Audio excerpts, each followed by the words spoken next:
Cerita ini diawali pada tanggal 7 Mei 2024 ketika saya menghadiri pidato pemilu dan jalan kebudayaan yang disampaikan oleh Prof. Sulistyowati di UI.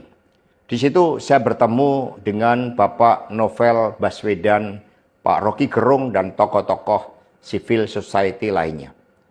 Ketika saya bertemu dengan Mas Novel Baswedan, beliau menanyakan ke saya perlu konfirmasi apakah betul PDI Perjuangan yang memelopori perubahan Undang-Undang KPK yang mengkerdilkan KPK di dalam upaya pemberantasan korupsi.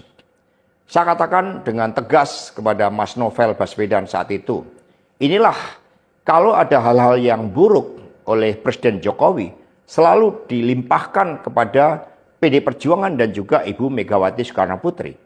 Tetapi ketika ada hal-hal yang positif selalu diambil oleh Presiden Jokowi tanpa menyisakan benefit bagi kepentingan PDI Perjuangan. Mengapa saya katakan seperti itu? Revisi Undang-Undang KPK termasuk kabar buruk yang disampaikan bahwa itu adalah ulah PDI Perjuangan. Sebagai Sekretaris Jenderal DPD Perjuangan, saya sampaikan kepada Mas Novel bahwa saya adalah sekjen yang sangat getol menjabarkan perintah Ibu Megawati Soekarno Putri bagaimana PDI Perjuangan memerangi korupsi.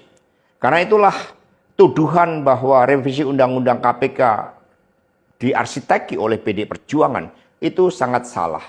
Saya ingat ketika saya bertemu dengan Presiden Jokowi di Istana Merdeka. Menjelang Mas Gibran dan Mas Bobi mau mencalonkan sebagai wali kota Solo dan wali kota Medan. Saya mengatakan kepada Pak Presiden Jokowi sekaligus untuk menguji keseriusan beliau di dalam mencalonkan anak dan menantunya. Pak Presiden, apakah betul Bapak mau mencalonkan Mas Gibran dan Mas Bobi sebagai wali kota? Loh, kenapa Pak Sekjen?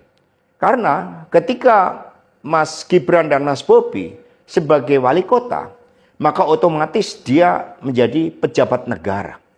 Dan ini akan sangat rawan terhadap berbagai bentuk gratifikasi, suap, dan berbagai tindakan korupsi lainnya. Presiden Jokowi sempat termenung saat itu.